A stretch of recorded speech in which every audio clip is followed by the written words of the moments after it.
So we do have a long-term goal as a group. We're looking to COP26, and we'd really like to do a working class related action there.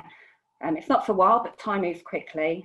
We're also supporting Mobilise Peace. That's a group that are talking, trying to get universities to mobilise, Scientist Rebellion, and we're also trying to start something called the Troll Patrol, which is about rebels who can only support from home. Like we said, it's not all about arrest. It is a really important tool that we have, but there's loads of stuff that you can do from home. Again, it's about meeting the right people and sharing ideas and ways of doing it so that we can, you know, if this is as new for you as for me, there's a lot for us all to learn. So again, XRWC, any of these groups, it can only be what we make it. So if, you know, if you feel like you're looking for a home, come and try us out. If you don't like us, we won't keep you. The rough format for tonight is going to be a speaker, one of the ladies who's been arrested, and they're just going to share their story. And we'll come back at 8:15, where the amazing Swan is going to be talking.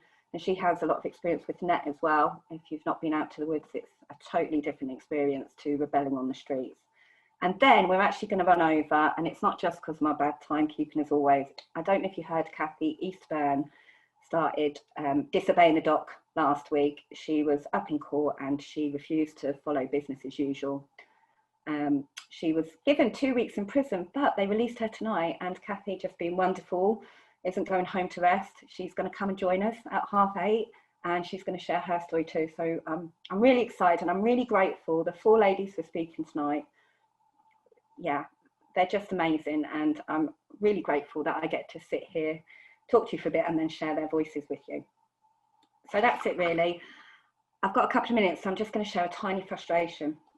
These last 2 weeks, I have been working with Scientist Rebellion, people from Burning Pink, people who are in groups and still not struggling, and even in a check-in yesterday at a meeting I went to, there was a young girl who's going to do an action this week, and she's not worrying about the arrest or what goes on out there. She's worried about the reaction from rebels inside, and that's really breaking my heart.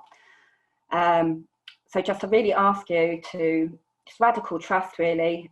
For me, this is all a bit been about my gut feeling and having to push myself again and again and again out of my comfort zone. It's really tough. Somebody actually said to me, is it like a drug? Are you chasing adrenaline? And I thought really hard about it for a couple of days. And to me, it's not. It's much more like growing a baby.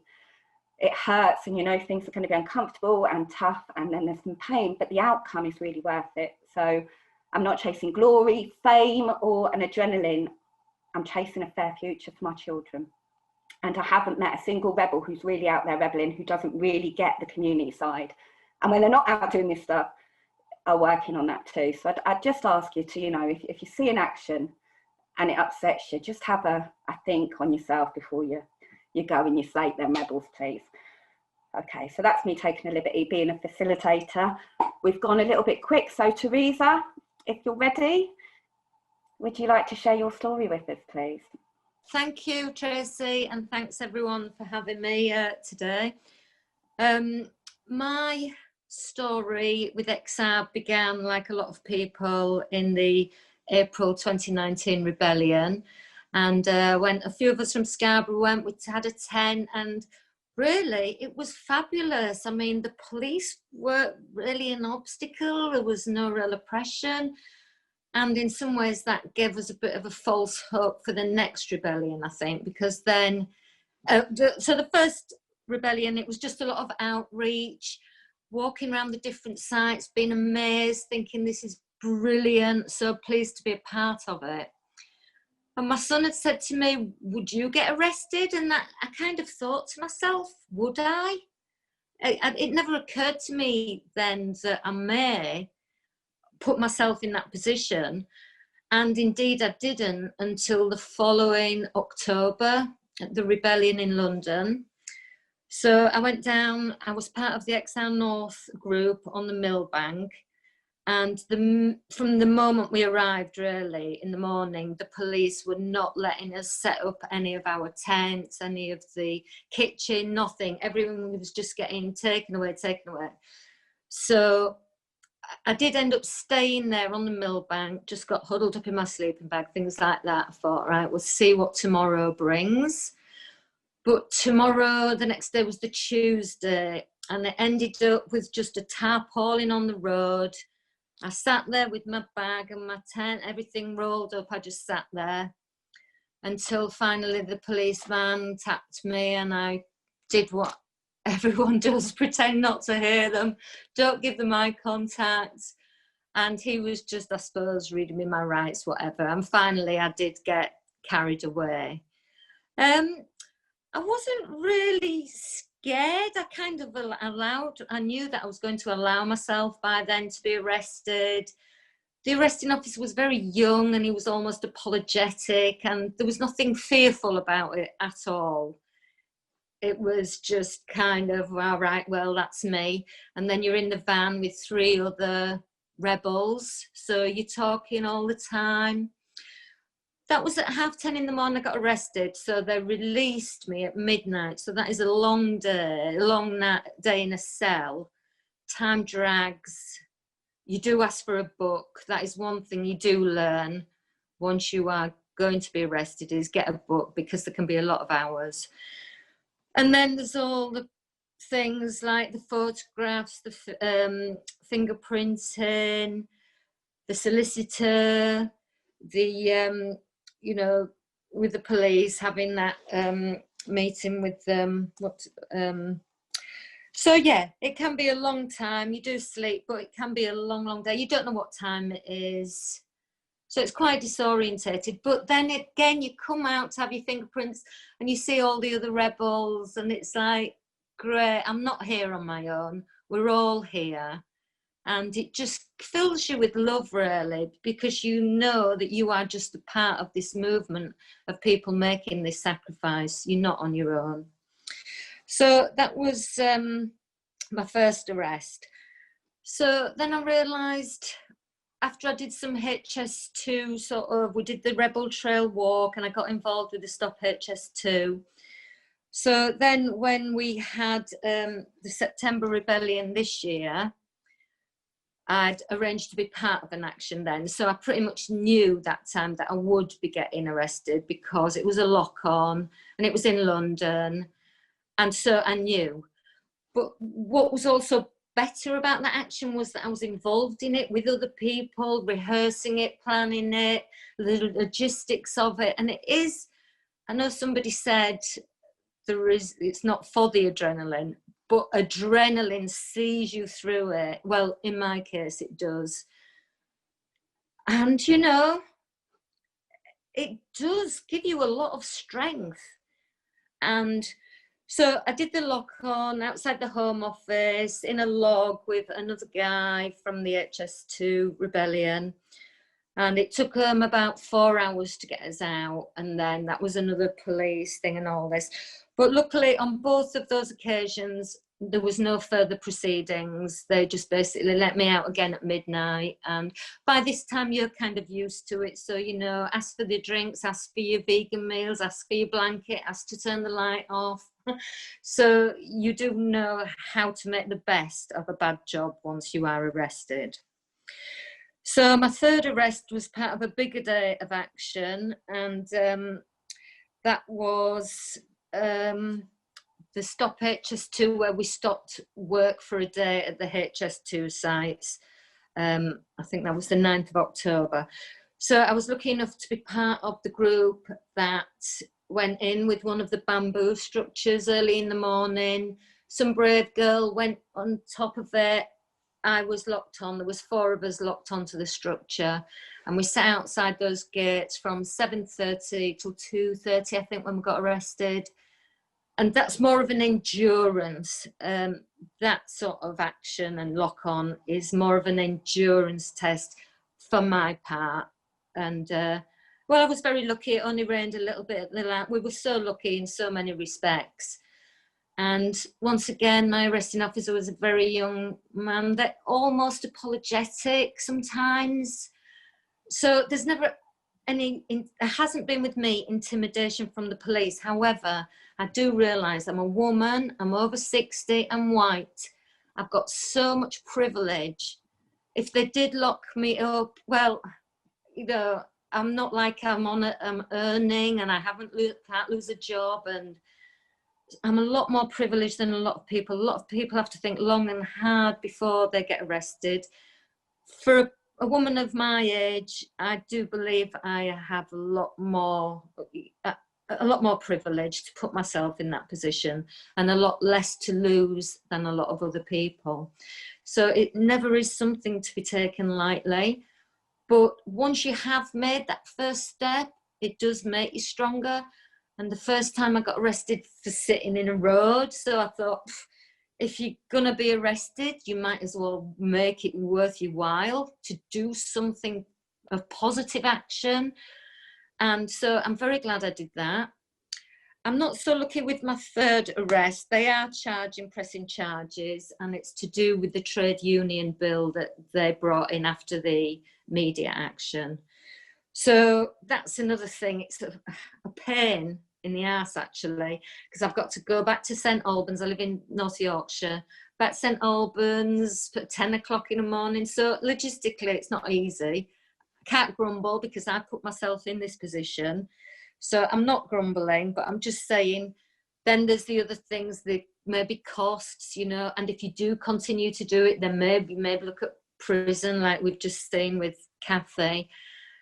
So there are a lot more things, but for me, I could say the first two were pretty easy because I was discharged without any further actions. So I thought, oh, this is quite easy.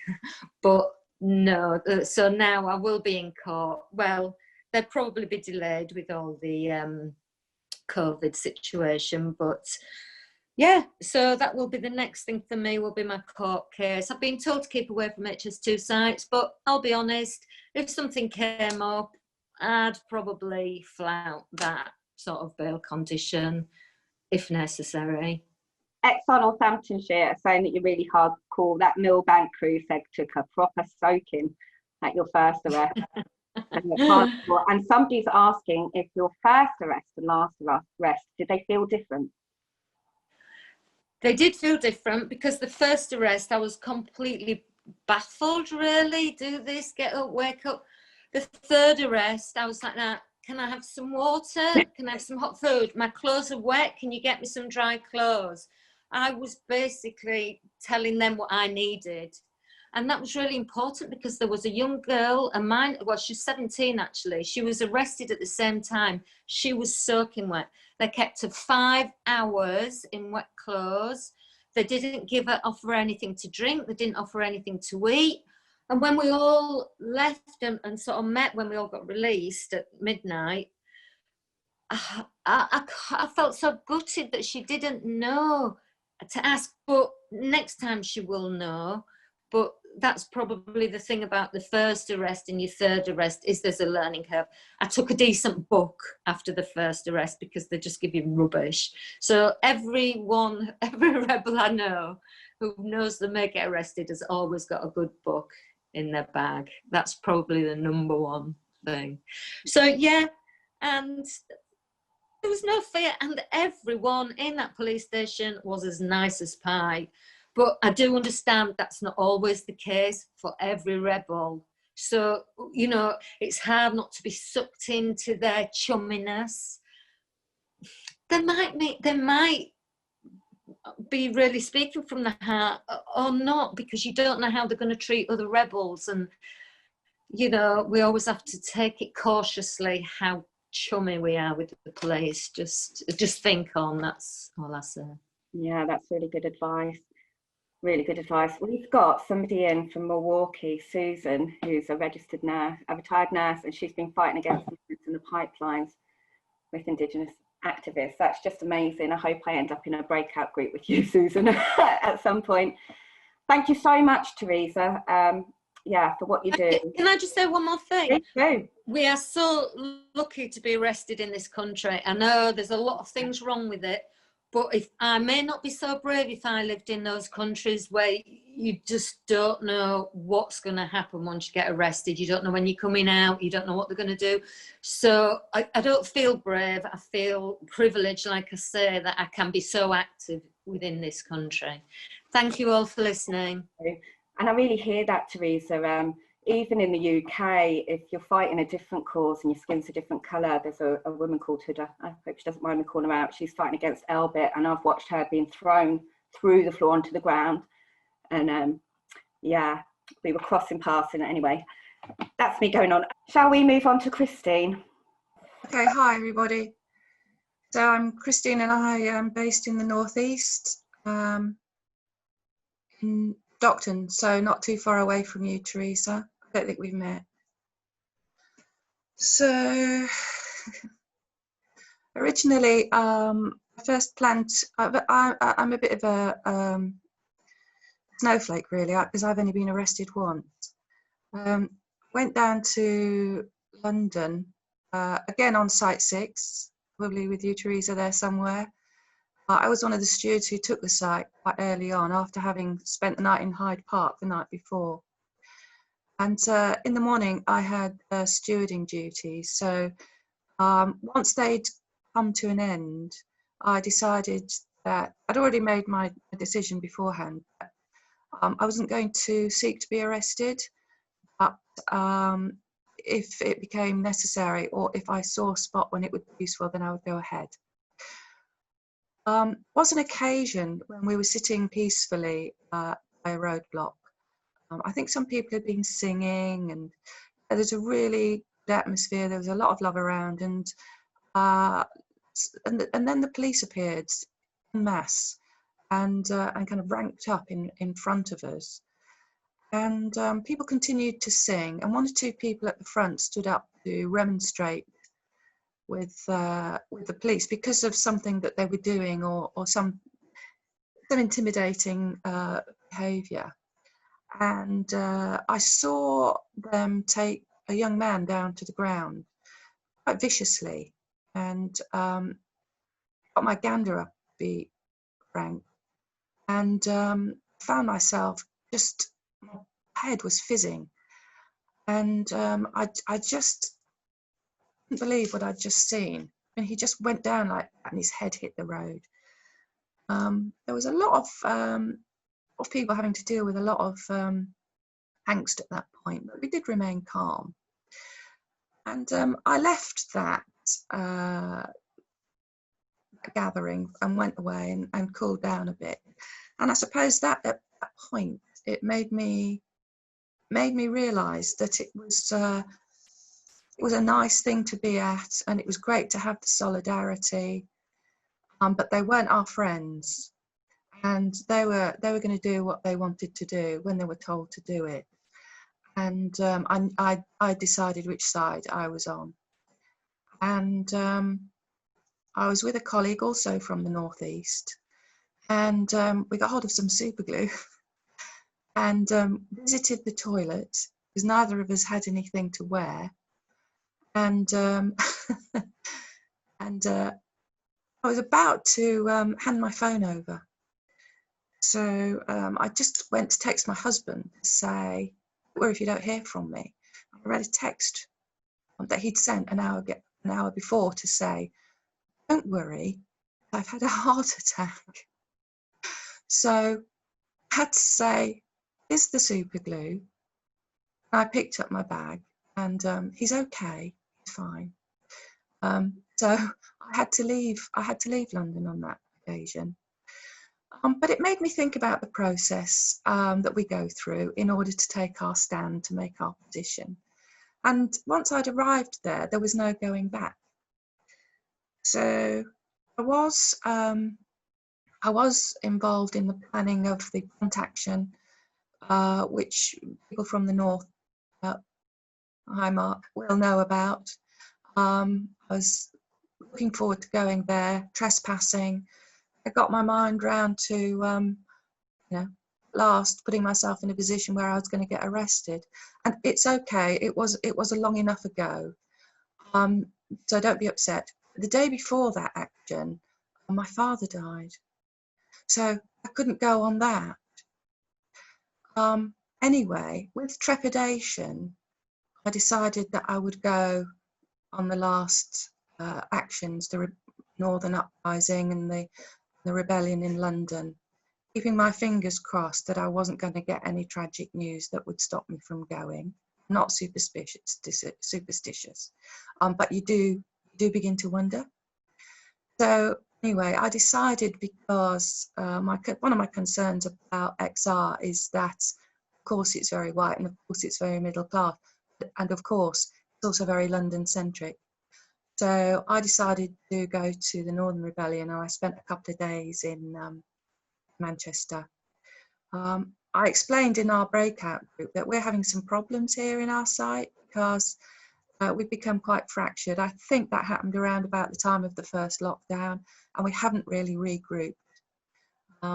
So I went to Manchester, and there were only 2 other people from my area there. But nonetheless, I met up with people I'd seen at the past, bumped into in London, and, you know, just I threw myself into it. I was part of the Red Rebels. If you were there on the first day, I was 3rd from the end. So I kind of made friends with a group there. And then I came home for a couple of days, made sure everybody was still alive. And then I went down to London. Now, one of the guys in my group was already in London, and bless him, because he knew I was going down, booked in for an extra night in his hotel, so that I'd have somebody around to chat with. And it was great. We had a great time. We went on the march. We listened to the speeches, and it was great. I'd already signed up with another group virtually to put myself forward as somebody who would be prepared to take part in an arrestable action. One of the problems with that, and I have given feedback to the group about it, but we weren't told what the action was, and I understand that there are reasons for that. I had to get myself to a secret garden in London at 8 o'clock in the morning on the day of the action. And the action wasn't planned until 11 o'clock later that morning. What we were supposed to be doing was preventing Boris Johnson entering Parliament for Prime Minister's question time, gluing ourselves to the gates outside Parliament. But we didn't know any of that. At 8 o'clock we discovered this, and so we had until 11 o'clock to dwell on it. And unlike my previous encounters with arrest or near arrest, I have to say it was one of the most terrifying things I've ever done. I've reflected on why that might be, because I wasn't scared before. I felt quite motivated and driven before. I had the super glue in my hand on the first occasion. I was up for it. I was raring to go. But on this occasion, I felt particularly, I would say, anxious, and I'm not usually an anxious sort of person. I'll also tell you this.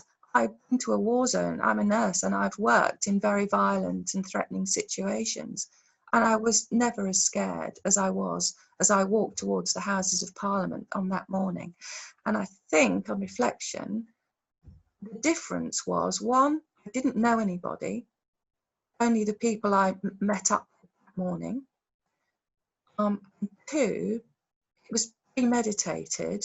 I had a long time to think about it.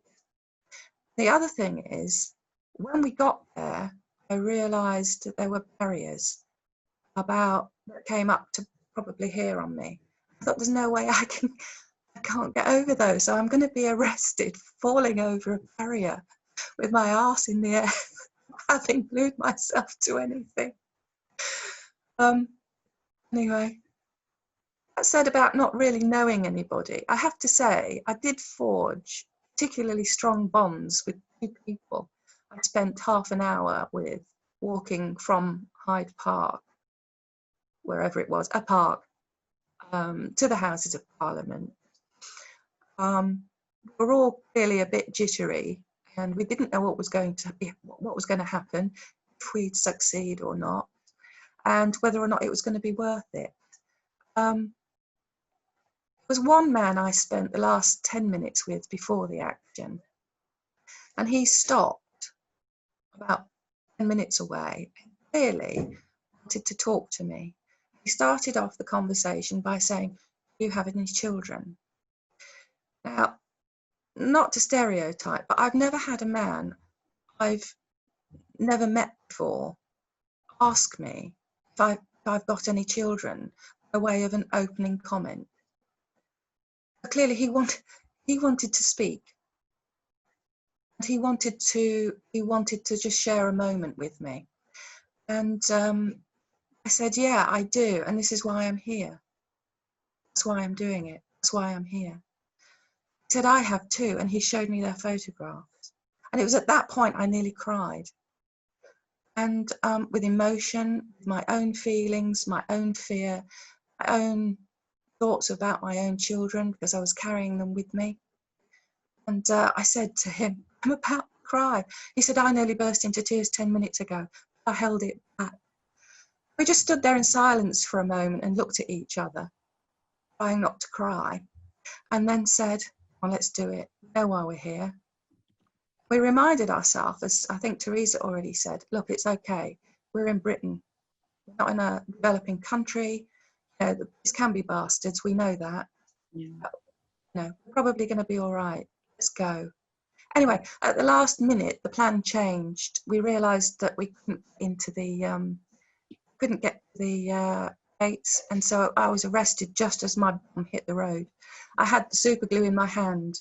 I never got it applied. So I was taken to the police station. All was well. They treated me well, and they were polite and courteous. I got everything I needed.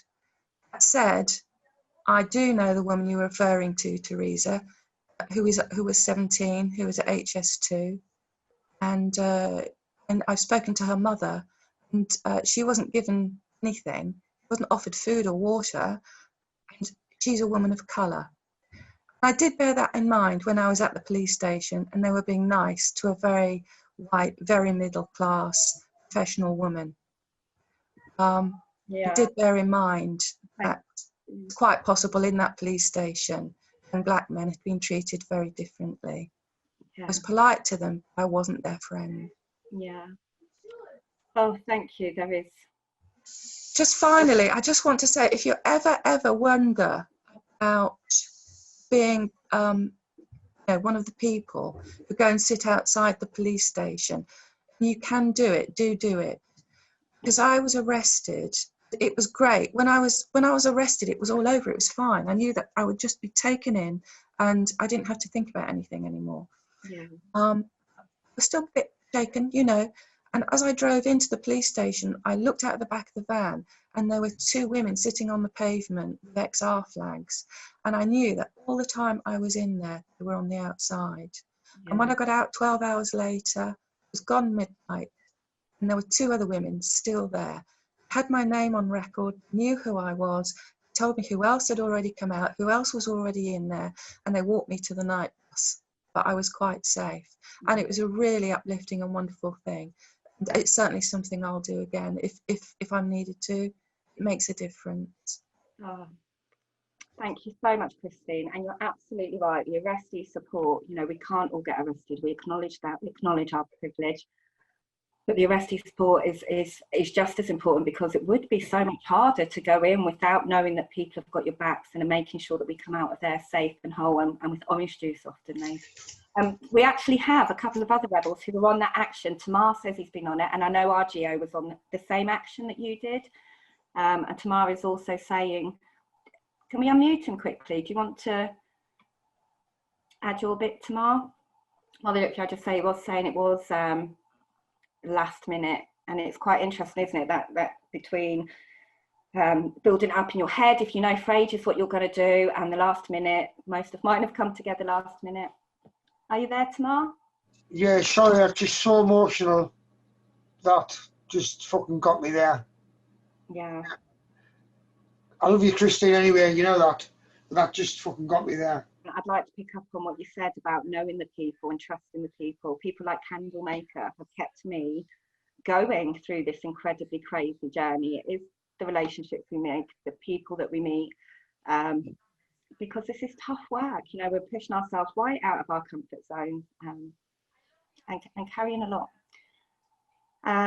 There was one little warning, if you're a rebel and you do see people, because yeah, my first one, I got caught up, I was nearly sitting on the road without thinking about it. It's nice to warn people, if you came and you didn't plan to get arrested, you don't need to do it spur of the moment. You know, it's a bit of a long battle. Up next, we have Swan, who, and in both my groups, people have asked, are we really privileged? And I've said on the streets of London, yeah, we're quite safe, but we're not everywhere in England. Swan, are you ready to talk, darling? Thanks for coming tonight. So, yeah, thanks for having me. Right. What a great group of people. Where to begin? Okay, context. I was born in Nottingham, raised by my parents, who one's a teacher's assistant and one is a welder. And so I come from a working class background. I had a job, my first job when I was 15 as a cleaner. And then I was totally dyslexic, so awful at school, failed everything apart from art. So I became a fashion designer because I really liked that, and lived a completely different life to what I do now in the world of design. And I enjoyed it, but it wasn't obviously fulfilling for a number of reasons. As I became more educated, I realised that economically, environmentally, and obviously sweatshops, you know, socially, I wasn't having a positive impact on the world, and that was really affecting my personal well-being because I didn't feel like I don't know, my intention was to do something good in the world, and I just didn't feel like I was doing that by, you know, doing what I was doing. So I started like reevaluating everything. I saved up some money, quit my job, and started volunteering on farms and educate myself. Did some traveling and restudied and stuff like that. And then, yeah, sort of like retrained in sustainability. And then XR came along and swept me off my feet. And the rest is sort of history. I fell in love with the movement instantly because I was in that state of mind where it was. And I knew that we were in a climate and ecological emergency. I'd read the IPCC report. I could see Greta and all the youth strikers doing an amazing job. And I was working on the solutions on permaculture projects and this sort of thing from a grassrootsy local groups in my area perspective, trying to do stuff on the ground in that way. I was hosting like film screenings and stuff like that to inspire change. But then, yeah, as I said, XR came along and I was just like, okay, I've got to be part of this. So I joined in January of last year, and as soon as I got involved, it snowballed, and it just kept snowballing, and it's never stopped. And I think I've radicalized myself. Every time I do anything, it pushes me to do something that I would never do before. I'm always doing stuff I would never expect myself to do ever. So yeah, if I'd asked myself when I was like 16 or 17 at school, what were you going to do? I was never going to be doing this. I can't believe that I'm here now. But you know, when you realise the facts, when you find out about the climate and ecological emergency, and when you hear and see what's happening on the other side of the world, here and now. So when I was traveling, there was the Nepalese earthquake in Nepal, which was massive, and so I went there and helped and stuff like this. So this all influenced where my headspace was, and I started my local group in Hackney, and it all just, as I said, snowballed from there. I haven't actually got arrested for XR actions yet, and the reason why is, I know it's really surprising, I have tried. Every time I want to, it doesn't happen, just because the police seem to know that I want to get arrested, so they refuse to, and they're sort of like symbolic actions. And then the other times it's because I'm organising, so I just don't have the capacity to actually do this, because I'm too busy trying to jigsaw it all together in some way. But I have been arrested 4 times in total, and they're all to do with HS2. So what happened is, in lockdown back in April this year, I saw my friend Larch up a tree for 8 days and being starved of water and food.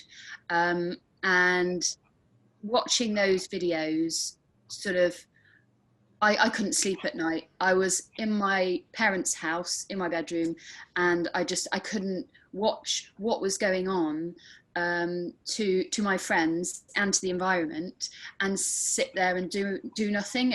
I was doing stuff, don't get me wrong, I was doing stuff. I was on Zoom calls every day, you know, I was organizing stuff, I was pushing my limits, doing all sorts of stuff. But like, I felt that I had to be there. I can't tell you what it was, but I just felt I am in a privileged position.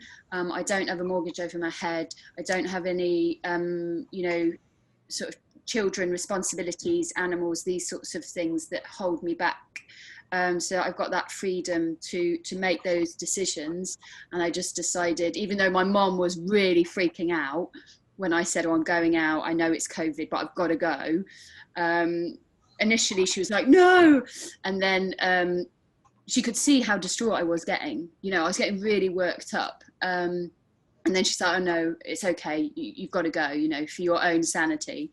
So I went to Crackley, which is a HS2 camp in Warwickshire region, and that was the nearest one to where I was living actually at the time. And yeah, I mean, it was the second day in, I was just straight in the deep end, because there was trees being chopped down in front of me. The NET, which is the National Eviction Team, which are sort of paid thugs by the courts, and they come along and they help HS2 and their security. So like hired help. So you've got HS2 security and the National Eviction Team, and together they're like an army. And they're not like the police. They don't give a shit that you are meant to be there, or that you're legal, or you know, you're a peaceful activist. They don't know what non-violence is. It's not in their vocabulary. They've come from ex-military. They've come from being bouncers on festivals or gates or these sorts of things. Yeah, so I was sort of, they started like pushing everyone around, and I was sort of like in the middle going, oh my God, what's going on? And the only thing I could do was get my phone out and film everything, because that was the main security that we had, was to document what was happening, because it was a wildlife crime being committed in front of my very eyes. The police weren't responding. The police actually arrived, but not to support the fact that there was a wildlife crime being committed. It was to support HS2 facilitating arresting us for getting in the way of the wildlife crime being committed, which made no sense to me whatsoever. So literally from day one, it was like this. And that just opened a different world to me, because I'd been doing activism. I was brand new activist. I'd never done activism before. Since January, that's when I started last year. And so this was from sort of doing stuff on the streets to doing stuff in the environment where you're living in nature. It was completely different ball game. But I felt so passionately about it, because as soon as my feet touch the ground, you build a relationship with it, and it's the thing that we're fighting for, right? So we talk about climate and ecological emergency, but the thing that we're fighting for is this environment, right? To save the planet. And when you are living on it or walking on it, and you're amongst it and you're breathing it, it's so hard to disconnect your emotions from what's going on around you. And so there's this, you know, feeling of responsibility that is much deeper than when we're sat now here in front of a screen, you know. And so that drives me to do what I'm doing, because when I'm surrounded by the thing that I'm fighting for, it gives me the energy. So this might sound crazy, but I'll go for a swim in the there's like a river next to Denham where I live, and I'll go for a swim in that, and somehow that regenerates me. I feel like the elements are saying, yes, thank you, you're helping me. And then we've got these logs, and they are from a felled tree, which I'll talk about later. And I will sit on them, and I'm like rooted in, right, I'm going to form a plan, and the roots are going to give me this energy that I need to like push me forward, because like often I feel really tired, and you know, it's basically like living on a rebellion. It's pretty intense at the best of times, because you're in a community of activists. Some of them are XR, some of them aren't. All walks of life, all different ages, all different educations, different everything. And so you have to navigate that communication, as well as the campaign itself. And it's draining. But as I said, the nature lifts you up, and it keeps you driving forward, even in the worst of times. Yeah. So to answer why, I've written down some questions that Tracy guided me with, and I like to hinge onto them, because they're because sometimes I'll go off on a tangent. So I've got like, why do I do it? Well, I mean, for me, I'm doing it for everyone. And whether they're on the other side of the universe, or they're here, or they're my future, you know, children, or my sister's children, or do you know what I mean? And it's sort of all interconnected, and I don't see separation with anyone or anything. So be it the wildlife to the people, to the planet, it's all one, and so that's what sort of gives me the drive to the why. What gives me courage is interesting. So what gives me courage is emotion. So the anger that I feel when I see HS2 doing the brutality, when I see the way that they treat people, when they treat me like it, when they treat others, and when I see the wildlife crimes they're committing time and time again, and when I feel the anger towards, you know, all the different systems that are systemically sustaining this, all of that creates massive tension in me. So that I've got, you know, anger and grief that I'm going through daily. And then I've got also love, you know, love for the people and love for the planet and so on. And so those emotions I try to channel into doing the actions, or taking the courage to do those actions that I don't feel comfortable with doing, if that makes sense. Mm-hmm. So I've been arrested 4 times in my life, and they've all been to do with HS2. The first one was when I was on a tree house, which was above a tree, it's blocking the road. They dropped it, nothing happened. The second one was 2 weeks into the campaign on Crackley, when I jumped on top of a lorry that was going to a HS2 site carrying 3 cherry pickers, and I stayed on there for 27 hours. Wow. And the third one is a Seven Sisters action, when 7 women decided spontaneously to sit under a tree, an oak tree, a beautiful oak tree, and refused to leave. And we sang for the whole day peacefully until we were arrested. None of these actions were planned. And the final one was on the line, and you might have seen that on many videos, but basically there was a cable. We found out they were going to fell a beautiful old elder tree, which is ancient, and it wasn't even on the plans to do it, and they didn't need to do it, but they wanted to do it. And it was on the other side of the river, and they're going to build a bridge across to Denham. It's a temporary bridge for 15 months. So they're knocking down all these trees for no reason, for a temporary bridge to move some pylons. Anyway, they want to knock down this elder tree, and it's beautiful. So we put a cable up, 2 cables to join the tree, and we had people on one side. People sat with harnesses, climbing harnesses on this line, and then people on the tree house. And on the first day, we did this for 2 days. On the first day, they cut the line and laser fell and hit the ground. And so that was about 25 foot. And he had to be taken to hospital. Laser is a 19-year-old activist. He warned them.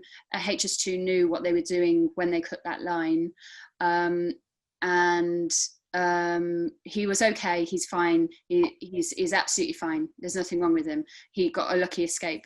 The following day, we put the lines up that night again when they cut them, and because they didn't cut down the tree. And for whatever reason, I woke up and the alarms went. There were, Larch was like, ah, and I just put my harness on and ran. And I got on the line, and me and Larch sat there on the line, and I was there for 13 hours.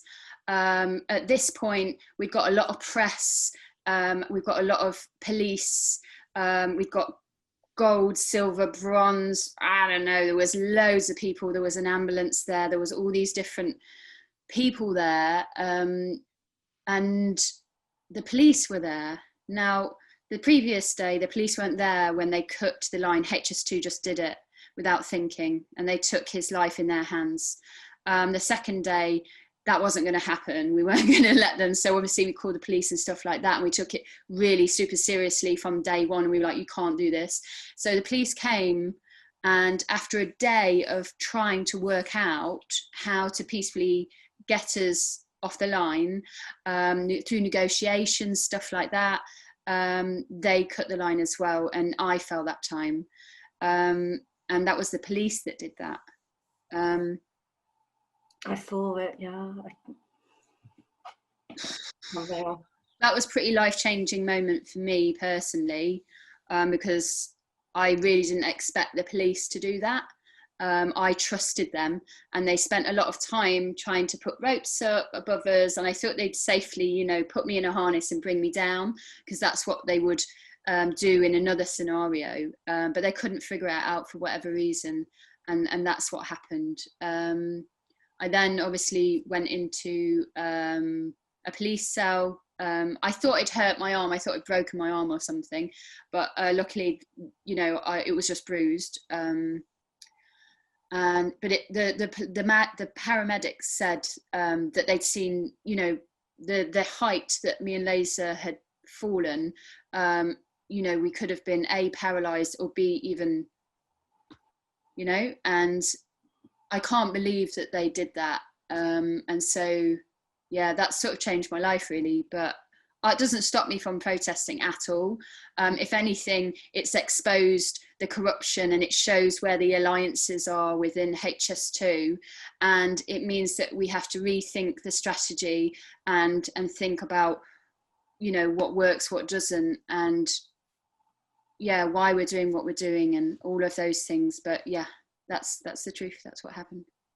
Thank you, Swan. I saw it and was traumatized watching it, so I don't know how you got up from that and keep doing what you do. I can only say I'm really grateful that you keep finding the resilience to do it. And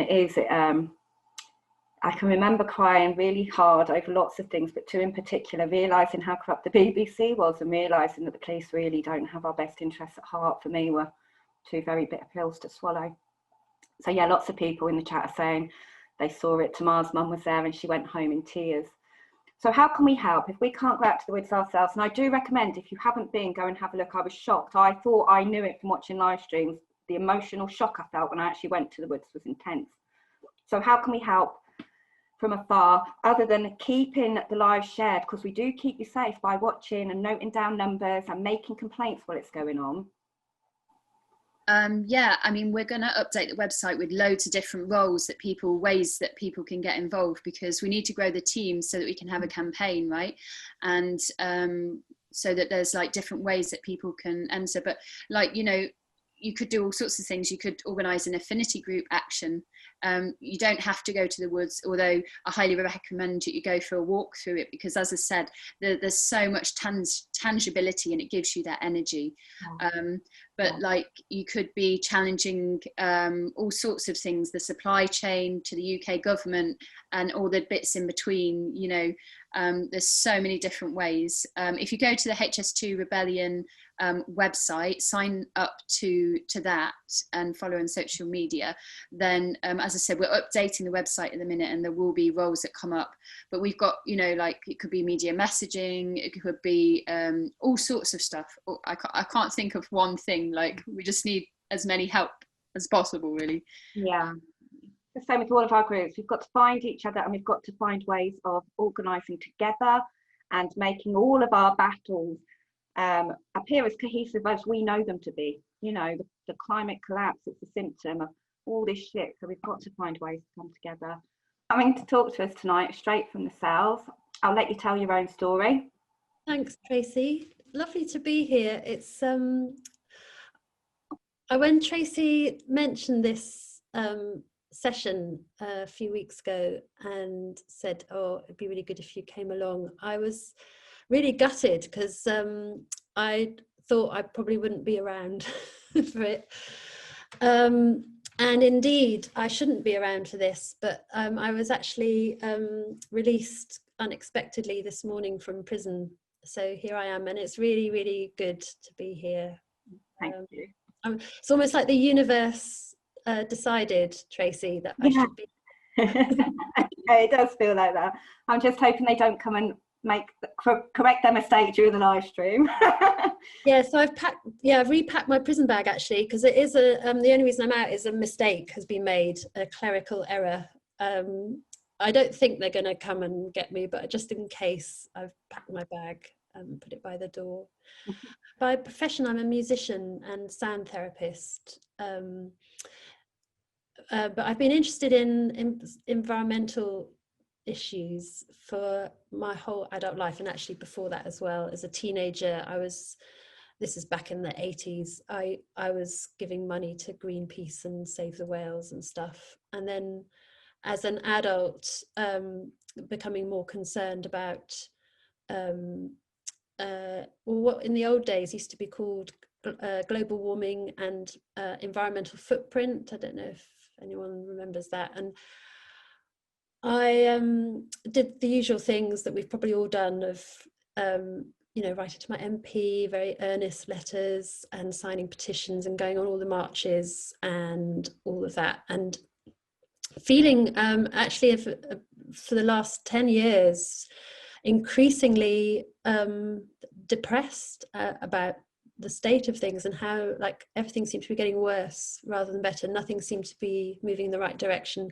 I'm feeling quite alienated, just looking around at my friends, I have to say, and my family as well. And even though many of those were also concerned about environmental issues, they didn't seem to feel it in the same way that I did. And I was also aware of the kind of connections between what I was doing and my lifestyle and, like, lines of brutality out into the world. And they just seemed to be visible only to me. And I was actually really depressed by it, and feeling quite alienated and that there was something wrong with me. And then I remember pretty much all at the same time, Extinction Rebellion came onto my radar.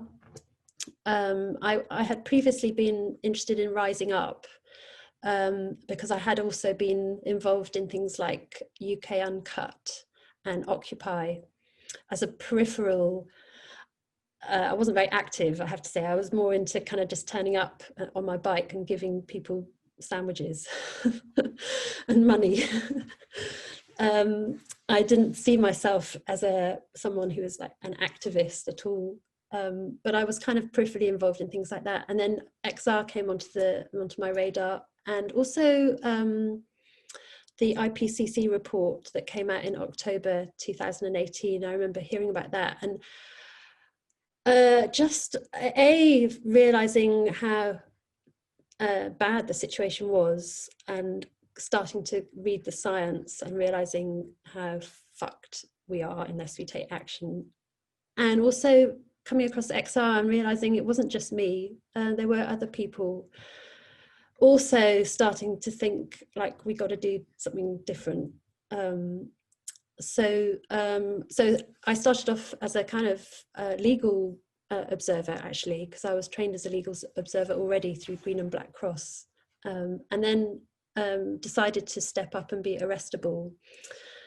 So last February, got arrested for the first time along with 8 other people. We glued ourselves onto the front doors of the Hotel Intercontinental in London, where they were hosting a petroleum conference. So it seemed like the right thing to do. And I went on from that to do the I think I'm most notorious for, which was climbing on top of a DLR train at Canary Wharf. And me and another guy, and we glued ourselves onto the top of the train with a big banner that said climate emergency at Canary Wharf, which is of course the center of finance and Uber capitalism. And since I was trying to count up, I think I've now been arrested 9 times for XR, and having never been arrested for anything before. But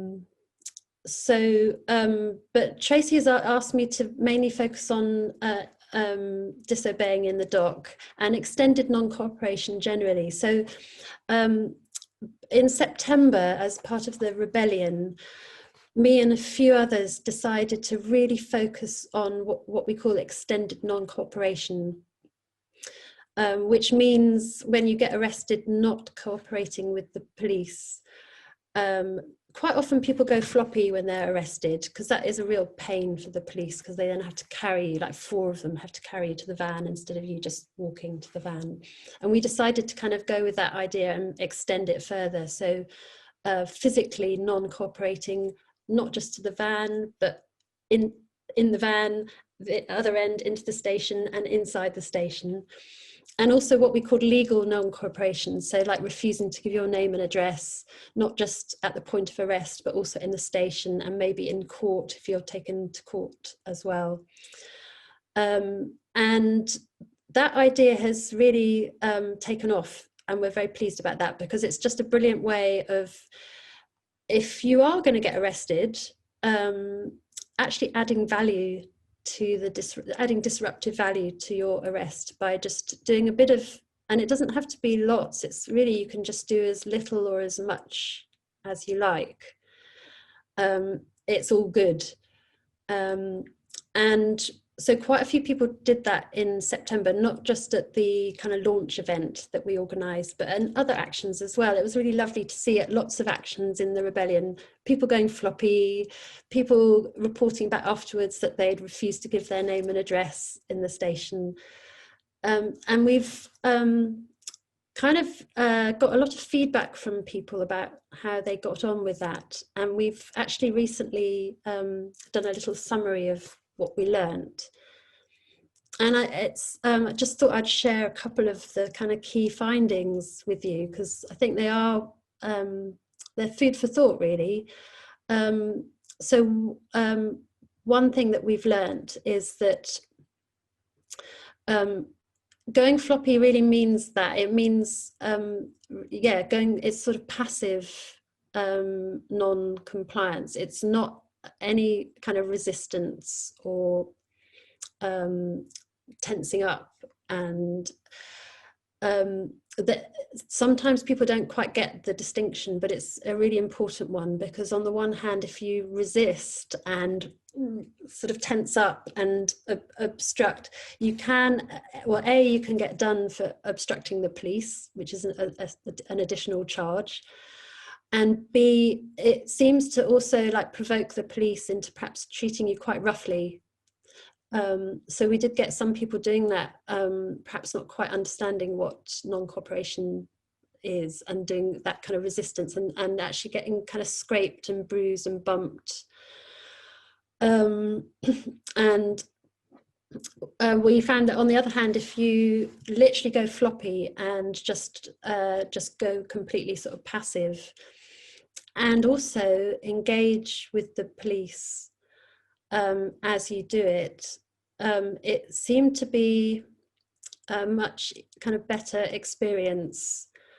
And I do want to say on this, for me, it's really important to remember that the police as an institution are fucked up and racist and a big problem, and are getting in the way and are propping up our government, which are ecocidal and in the process of trying to kill us all.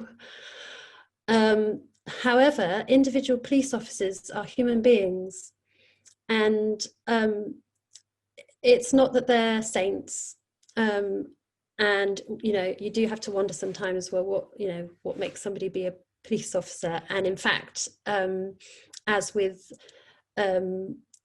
I don't know, Nazi guards, you kind of think, well, there comes a point where it's not enough to say I'm just doing a job. You need to get a new job, but they are human beings, and some of them are maybe deluding themselves, but maybe they are doing it for public service, or so I think it's really, really important to separate those two things. And yes, talk to them about why you're doing this non-cooperation, why you're taking action, why you're non-cooperating, and talk to them about why you're doing it, and talk to them in a sort of polite, friendly way. And certainly those of us that tried doing it that way, we found actually it was an amazing response, because it actually is quite disarming for the police, because they kind of get it. It's quite difficult for them, actually. So I think that's a really important learning. And I think it's also maybe quite challenging for some of us as well, because it's like keeping those two things separate. It's sometimes maybe easier just to slip into, oh, I hate all the police, they're all fuckers. So anyway, I think that's one thing that we've learned, and I just wanted to raise it here, and just, yeah, be interested to hear what people think about that. We also found that the thing about non-cooperation is it's like individual choice. You can do it as much or as little as you want to. So some of us just did it a little bit and then decided. So some people, for example, got carried into the station, put on the floor, and then it was like, oh, I think I'm going to cooperate now, and that's fine. That's absolutely fine. And then you can also do stop and start. So I found myself going floppy into the station, going floppy into the cell, being carried out of the cell to the fingerprinting room because I wasn't cooperating. Didn't cooperate with the fingerprints. They had to put my fingers on the machine. Didn't cooperate with the DNA tests, so they threatened with pulling my hair out, and I said, yeah, fine, do it. And in the end they didn't want to. But then the guy who was doing these the fingerprinting and the DNA tests, we had a really, really good chat, and then at the end of it he was like, okay, you can go back to the cell now, are you going to cooperate? And I was going to say no, and I found myself saying, yeah, I will cooperate. And it felt like a respectful, we'd had a good conversation. And then I went back to my cell, and then I decided not to cooperate the next time. So it's like you can stop and start, and it's all fine. It's all good. So you can do as little or as much as you like. So that was another thing we learned. So I'm just going to quickly finish off by saying a little bit about taking this non-cooperation in the courtroom, which is something I did last week. So I was called to court last Wednesday to do a plea hearing for my part, actually, in this extended non-cooperation launch event when we blocked a road in September. So I turned up to court last Wednesday, and I decided I wasn't going to cooperate. I was going to get the ball rolling with non-cooperation in the courtroom. So I when they asked me to go to the dock, I went to the dock and I just super glued a little banner to the window in the dock that said business as usual is killing us all. And I glued my hand to the dock and I was live streaming. And the aim was to get the ball rolling with non-cooperation in the court, and also to highlight the complicity of the legal system. They are basically facilitating and enabling our government to do. It's not just about the fact that they're not listening to the likes of us in court. It actually was more about the fact that they're allowing things like HS2, fracking, the new coal mine, massive road building, all of that stuff. They're just letting it through, and they really shouldn't. I mean, those things are criminally bad, incompatible with Paris, and illegal on so many other fronts as well. I think I'm thinking particularly of HS2. So so when you do things like that in court, there's something called contempt of court, which is like a whole special thing that they can do for. It's not a crime, so you don't get a criminal record doing it, but it's a penalty that the court can impose on you. So they imposed a penalty on me of going to prison for 2 weeks. Which was kind of what I expected. The maximum is 4 weeks. So they gave me 2 weeks, and it's not like a normal sentence. So a normal sentence, you get 2 weeks and you serve 1 week. And then if you're good, after 1 week, they let you out. With a penalty, you get 2 weeks, you serve 2 weeks. But it seems that somebody doing the paperwork didn't know that. In fact, the magistrates didn't know that. They initially gave me 28 days, and my lawyer and the prosecuting lawyer had to stand up and say to the magistrates, it doesn't work like that. You give her 28 days, she has to serve 28 days. If you want her to be in prison for 14 days, give her 14 days, because that's how it works with contempt of court. So the judges went, oh, okay, you're right. Sorry, we didn't know that. 14 days it is. But the people doing the paperwork got it wrong, let me out after a week. So I think the time has come when we need more non-cooperation with both the police and in court. There's a Telegram chat called Extended Non-Cooperation, and I was going to put the link in the chat, but I can't actually do that from here. Sorry, I'm not very good at doing links from things, but it would be really good to try and share the link to the Telegram chat somehow, because if you join that chat, it's a broadcast only. We send out only occasional messages, but that's a good starting point if you're at all interested. We've got a really good briefing, a Google Doc briefing about how to do extended non-cooperation when you're arrested, and we're in the process of coming up with something similar for disobeying in the dock, so taking it into the courtroom. And I know there are a lot of court cases coming up for XR, and I think it would be really, really good if people who felt up for it, and it's not for everybody, to maybe think about giving it a go. I'd just like to say, Marley says that your action that you spoke about was the one that inspired them to become a rebel. So, you know, it's worth bearing in mind all these things you do. You don't know who you're reaching, and you might get to bump into them later, which is lovely. We are having lots of questions, well, a couple of questions about what is it like in prison. I bet you're not able to answer that in a couple of minutes, though, are you? Right, I'll answer it in really quickly. So being in prison is not for everyone. I speak as somebody who, I'm privileged. So, you know, look at me, I'm a white woman, I'm middle-aged, I'm middle class.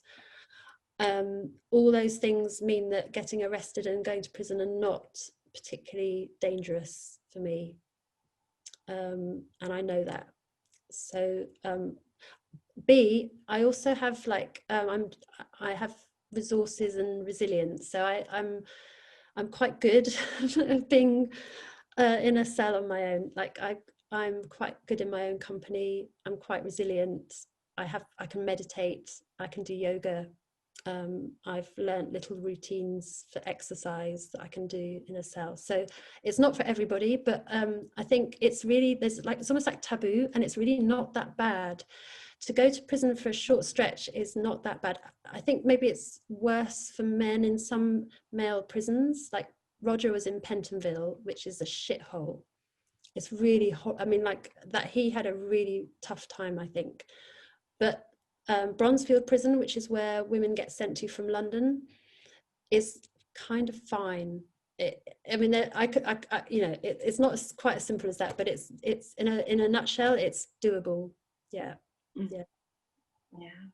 I think, yeah, we're running towards the end. So if you want to talk about this more, you can, Gio's popped in the chat the XRNC Gmail. So if you email that, they can give you the Telegram broadcast for the documents Kath was talking about. Email the working class team or come along on a Tuesday, because we really don't want anybody going through this alone. You know, that's the reason really Gio came up with the idea for this tonight. So thank you, Gio. I found it, yeah, it's been lovely, emotional, but what we want more than everything is for you to know you're not on your own. There's lots of us, but you have to reach out, right? Yeah. It's almost, for me, it's been as challenging as making myself go out and do crazy stuff. It's being open with my emotions and reaching out to people and having these conversations. It's the same as trying to talk to your families when they look at you like you're mad. It's all part of being a rebel, you know. So questions then, what questions do you want to ask? How does the process of being like charged of contempt for the courts work? Like how is it actionated? So contempt of court is anything that damages the kind of authority of the court. So it can be something you do in court, like this thing that I did. It can happen outside of court as well. So newspapers that publish pictures that have been taken in court, that's contempt of court. Tommy Robinson, who's a right-wing racist, got done for contempt of court for something he did outside. I can't even remember what he did, but it was something to do with intimidating witnesses or something. I don't know actually. But in this context, it's about doing something in the courtroom that is disrespectful to the court and the judges and the lawyers in it. So things like taking photos and live streaming are really, really not allowed, and they really don't like it, and that is almost guaranteed to be contempt of court. What happens then is that if you've done it in court, the judges will leave the room and call security, and then you'll get sort of arrested, but it's not by the police, and then you get taken down to the cells, the court cells, custody suite downstairs, while the magistrates have a little just talk about what to do about you, and then you come back up, and it's like a mini trial straight away, and they decide what to do with you. So there was a lady in the dock with me who had she just happened to be in the dock with me on the day. I didn't even know her. She was just someone that was arrested on the same day for Section 14 breach, but in a completely different area. She was one of the samba band that was arrested, and she got swept up in it all, and she decided that she was going to join in. So she got done for contempt of court as well, but she apologized. And that, if you apologize and say, I'm really sorry, I just got swept up in the heat of the moment and I'm never going to do it again. They basically said, oh, okay. They fined her though. And then with me, they decided to put me away for a stretch. So that's basically how it works. We're going to be sort of looking at doing a Google Doc briefing on all of this, because you need to know more about it before you embark on it. Yeah. But that's basically how it works in a nutshell. Thank you for being a path lighter, Kathy. Yeah, and showing us the way. It was needed. There was a judge there to one of the other ladies who said, I'm giving you a conditional discharge, so go away and in 6 months it'll all be all right. Well, we know that's bollocks, right? In 6 months it's worse. So we've got Dolly and then Swan and then Candlemaker. So I've got two questions. One's a very, very quick one. Kathy, did you cooperate when you were taken out of the cot after you glued on, or did you go floppy again? I cooperated. That was my moment of thinking, I was thinking, am I going to, and I was like, no, I am going to cooperate. It felt like I'd done enough. And I'm really happy I did. And I think it would be brilliant if people did it in different ways, and maybe, you know, people might be up for non-cooperating. I mean, that would be amazing. That would be amazing. And I was even thinking in prison, like non-cooperating in prison, but my God, that would be, I wasn't up for that. My main question, the thing that's, because I have been thinking about it and you've been really inspirational, thank you so much. The thing that I'm most scared of is the other residents in the jail and kind of prison from inmates and things like that. So I just wondered how people were with you. So I've been in prison twice as an inmate, because after the DLR action I did a week on remand. I've also worked in prisons in the past. I spent 10 years, I set up and ran a charity that's still going actually, that does music in prisons. So I've been in loads of prisons, men prisons and female prisons, maximum security and lower security. It's very different as an inmate. I have to say, I really enjoyed meeting the other women. It was harder this time because we were banged up for 23 hours a day. So you don't get much time with the other inmates. Because of COVID, you're quarantined for 2 weeks on arrival and you get your own cell for that whole time. So the sort of contact with the other women is quite limited. Last year I spent more time with the other women. I think what we watch in the movies and see on TV is quite unrealistic. And yes, there are some very troubled women. And yes, there are occasional fights and arguments, but they're mainly involving people who are either on meds, so they're on methadone, and there's like fights between them. If you are borrowing money and stuff in prison, that you can get into trouble that way. If you just turn up as a normal, confident, friendly human being who's happy to be there because you know what you've done, you know you've done a good thing, you're a really positive influence. And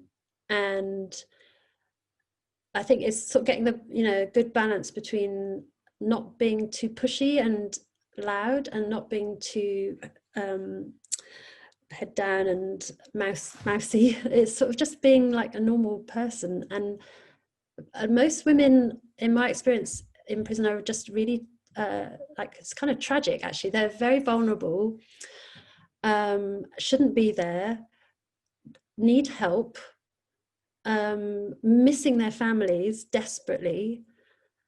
There's a shared sense of sadness and tragedy about, we're all in this place and it's shit and we shouldn't be here. So I think I personally have not experienced anything that I would be frightened of. It's more like sad actually.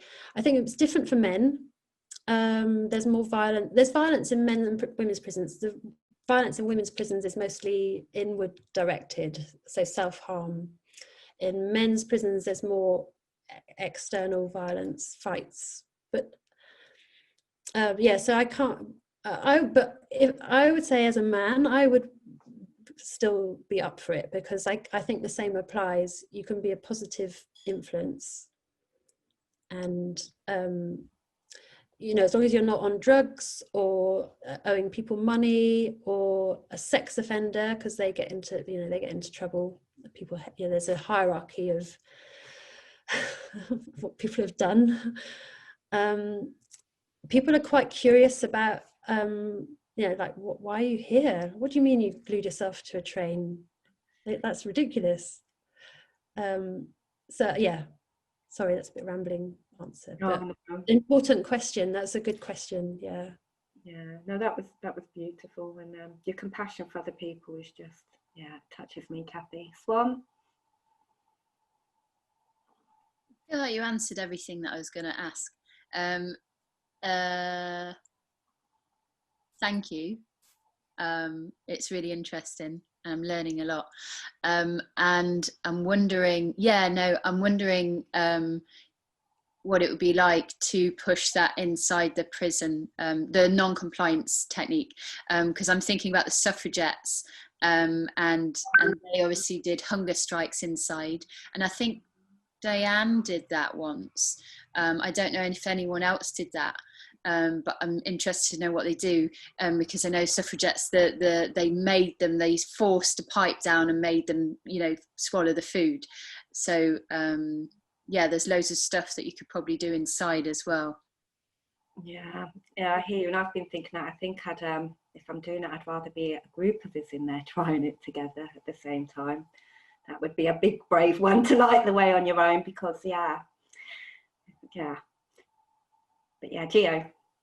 Yeah, thank you. It's great. Kathy, the thing that, because I've been sort of toying with this just for a day or two, and the thing that comes to my mind straight away is, how on earth can I survive 23 hours in a cell? So what did you do for the 23 hours to keep yourself sane? That's what I'd like to know. I can quickly answer that. I just want to say, Swan, I just want to say big thank you and amazing respect and gratitude to you. And just on that, I just want to say, the great thing about XR is we all have different skills and attitudes, and we all play to our strengths. So Swan, what you do is incredible, and I could never do that. What I can do is be in a cell for 23 hours a day. So I think, we all need to play to our strengths. So I spent the time, I took some books in, and I got some additional books from the chaplaincy. I meditated, I did yoga, I listened to music because I had a TV and radio, which I think pretty much is guaranteed if you go to prison. It may not always be the case, but you would normally get that. I wrote a diary. I wrote letters to people. I received emails from people. There's a scheme called Email a Prisoner. It takes a few days to come through because your friend has to email you, and then the prison has to print it off and then walk it to the wing, and then you eventually get it in a couple of days, and then you can write an answer, and then that gets walked to the scanner and then sent back. So I did that.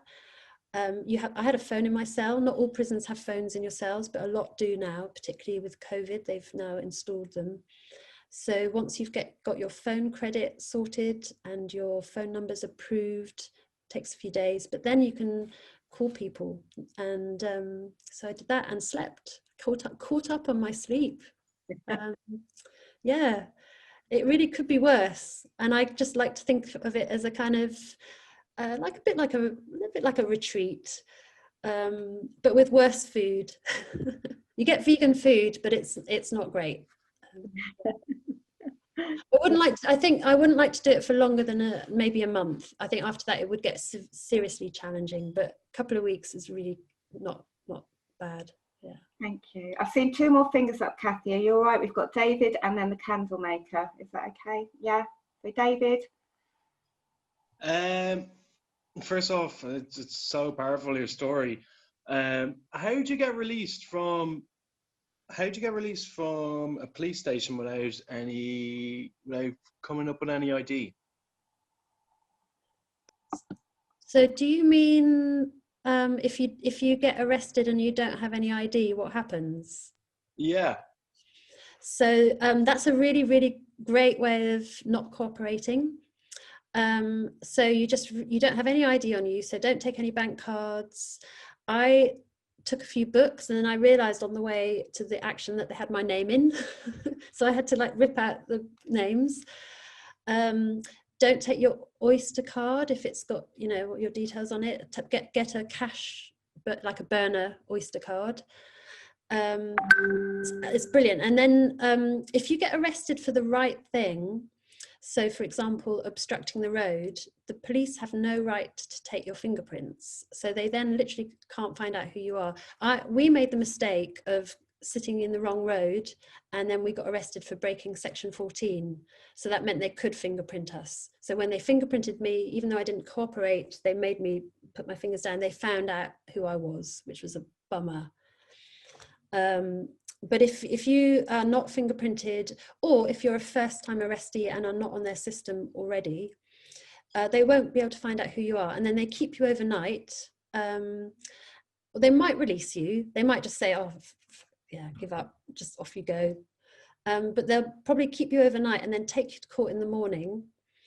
And then and up to that point, it's not a criminal offence. Not cooperating is, there's nothing illegal about it. It's really annoying for the police, but it's not illegal. But once you get to court and they ask you who you are, that's when it becomes a crime, illegal. You have to give your name and address in court. So if you refuse at that point, they could then remand you in custody. But we've never actually had that happen. We've always sort of failed. Like in my case, they found out who I was. It's actually quite hard to get. It would be so brilliant if someone did that. If somebody could get arrested for just obstructing the road, get through the night into court, and then remanded in custody for blocking a road, that would be so brilliant. That would be amazing. But that's what happens. So much for thanks for explaining that, and fair play. That's so brave of you. Yeah, thanks, David. Candlemaker. Yeah, great. So could we extend this to like a workshop where the people that is actually fucking incredible people, let me say that, and then we could get that experience and that information from them people, and then the non-cooperation of it, obviously, probably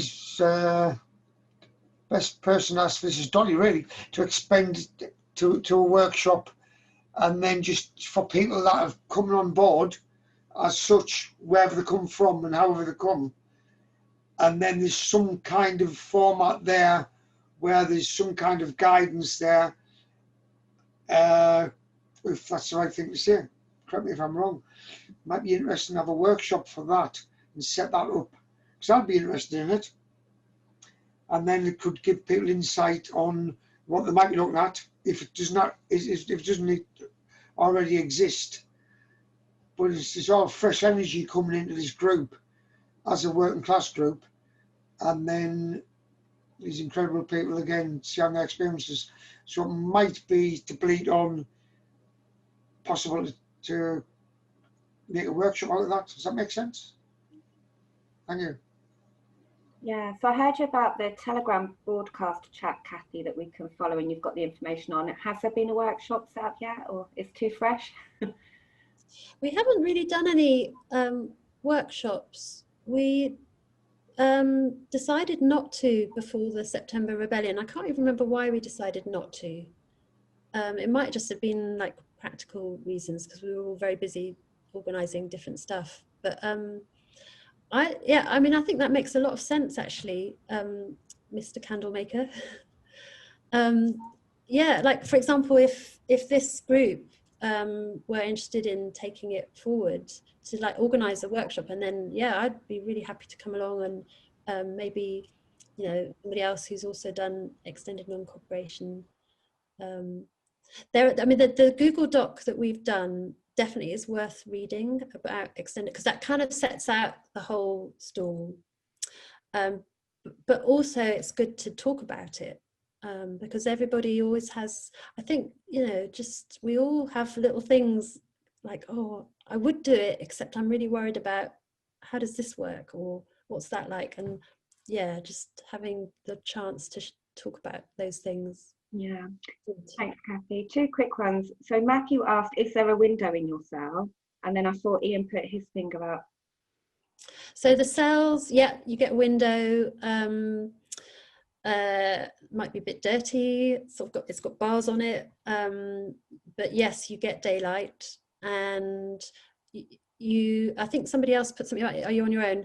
at the moment, because of COVID, I think generally you're put in a cell on your own for the first 2 weeks, and then you're probably going to have to share. And if there's several of you in the same prison, you can share with, like when Mark and Luke, who were with me with the DLR action, they both went on remand together, they were sharing a cell. I went on my own to Bronzefield, and I was on my own for a few nights in the induction wing, and then I was moved onto a different wing and put in with a random woman. And I have to say that I found that hard. I'm much better on my own, but some people prefer being in with someone else. Thank you. So last 2 questions, but quicker tip from our lovely Dolly: put salt and pepper in your knickers because the food is crap and it will make it taste a bit better. Thanks, Dolly. So last 2 questions. Thank you for extending this. We've got Ian and then Marley. Not a question as such. We used to do prison workshops, and I spent a lot of time doing them in the October 2019 rebellion. And I think one of the reasons we decided not to do it was because various people in the kind of movement building side of it were trying to turn it into a conveyor belt and press gang people into it. And we decided that amongst us that this was slightly unethical. The whole prison thing, I think it has to be, you kind of have to find your way there. You can't sell it to people. And what I would really press to people is that, you know, it's not consumer activism. You don't get a choice whether you get a window or how long you're banged up for, or which prison you go to, or how you're treated, or what food's like. You know, you've got to treat it as kind of an adventure that it's going to come. It's like going down a whitewater rapid. You can't tell how many times you're going to get your face wet on the way down, or whether you're going to drown. But it's a risk, a real and present risk. So I think you have to, that was always been my key thing to delivering these workshops, is that you have to get that in, that you're not in control at this point. That's the whole point, you're submitting to the system. Oh, thank you, Ian. That's really important. Kathy? Yeah, I think that's a really, really important point, and I should have said exactly that. And it really is an opportunity for those of us who are used to, and I speak as someone who is exactly like this, who's used to being in control. I'm relatively affluent. I have a comfortable life. It's really, really good opportunity to practice not having that, and just letting go, and practicing not being in control, practicing losing your liberty. That's exactly what it is, you know. And there's no guarantee. You know, you might go into court thinking you're going to get 4 weeks sentence for contempt of court, and you might get done for criminal damage, and then it'd be a whole different thing, or you might just get sent home. Really, really important. It's not predictable. Not a game that you can just play and think you know what you're doing. It's thanks, Ian. Didn't see you there. Nice to see you. I saw the moment on your face when you recognised him. It was lovely. Yeah. Could I just chuck another 2-penny in? The other thing is, when you do actions as well, you can't decide what you're going to get. You know, with the whole DLR thing, all the legal advice up to it was, oh yeah, you'll get public nuisance for this. And then they came out with obstruction of the Railways Act 1890 or some malicious damage to the Railways Act, which kind of no one's heard of. And then the range of penalties are entirely different. So there's this, nothing's predictable from the outset. You know, the second you do the action, it can be entirely random. You know, we actually went and broke the windows at Conservative HQ, you know, because we wanted to get arrested and, you know, get in front of the magistrates, and they refused to arrest us. Yeah. Those words were had. So there's no, then you can get picked up off the street for, you know, looking at policemen the wrong way. So there's just a huge random element to it all that you have to learn to live with it. Yeah, it is a real roller coaster, that getting yourself ready to go and then coming home and you feel a bit like a failure, but you're relieved, but your mate's gone, so you feel like a failure. This is tough, and that's why we, more than anything, need each other and to keep talking about things like this, you know, and make sure that we're there for each other afterwards, and that we write to each other when we're inside. You know, having each other's backs for me is the most important thing about being a rebel. Oh, Marley. So one quick thing off the back of what Ian just said is he's completely right. I mean, I went to live stream a protest in Northampton. I ended up spending 34 hours in a cell, had my house raided, and came out with a charge of criminal damage for holding the camera. Even though all of the evidence shows obviously that there was no damage caused by myself. So it just goes to show they can kind of do what the fuck they want, really. The other thing I was going to say is about non-compliance. So it's not a question, it's more just a bit of non-compliance, extended non-compliance advice. I found in my non-compliance that you can be just as disruptive but much better received by police officers if you make it a big joke. So for example, at one point I had 4 officers lifting one limb each when they were peeling me off Lambeth Bridge, and they said, right lads, on 3, 1, 2, and they all counted at different times, and they all lifted a different leg at different times, and I was like, fucking hell lads, you've done this before, haven't you? And like all that kind of stuff. When you make a big joke out of it and you make fun of what they're doing, they're actually a lot more receptive and they find it quite funny. But you're still taking 4 officers' time, you're still being non-compliant, you still don't have to tell them who you are, in my experience, it makes it a lot more bearable than the first time I was non-compliant, when I just didn't talk at all. And that was horrible because I talk a lot. So yeah, Mark, I think it's really important. Compassion, humour, staying human as much as we can during all these things. It's important, tough, but important. Okay, Candlemaker, last question, I think. Yeah, I think that was the idea of putting a workshop together with all these beautiful people with their experiences from start to finish, and with all that incorporated, we could then plan from that, if that makes sense. So the idea of the workshop was that, and then non-compliance, which is fantastic, so we could get more information into the people in the workshop so that they would prepare themselves. I know it's sometimes we've all been through it, we've all been nicked round, yeah, and it is a different aspect every time, or it's a different situation every time. But hopefully, if we do a workshop where everyone is involved, they can share their experiences, and then from that, maybe we could, as working class people, prepare ourselves for those things, rather than just like going to an area where we think, fucking hell, I've not experienced this, or I don't know about this, but at least I've done the workshop, and other people that's been nicked, like we all have, or we've experienced that. So then that's what happened in that experience, to understand that. Does that make sense? Just so that people can prepare themselves, because we all get nicked, and we all gonna get nicked again. So at least fucking prepare ourselves for every circumstance in that with our working class group. And Lego, which always was good, because the more pieces of Lego you've got in your pocket, the longer it takes them to nick you. Which we worked on that one before, which is fucking brilliant actually, because it's like this piece of Lego is yellow, this piece of Lego is red. So if you want to elongate your nicking as fucking such, pockets full of Lego. And it's like to carry around. Yeah, just to get that out there, that if we are going to concentrate on slowing the cunts down, then let's put all our energies together and all our thoughts and experience together, and then we'll understand. Thank you. Stay well. Love and peace to everyone. Thanks, Candlemaker. Good night, and thank you so much.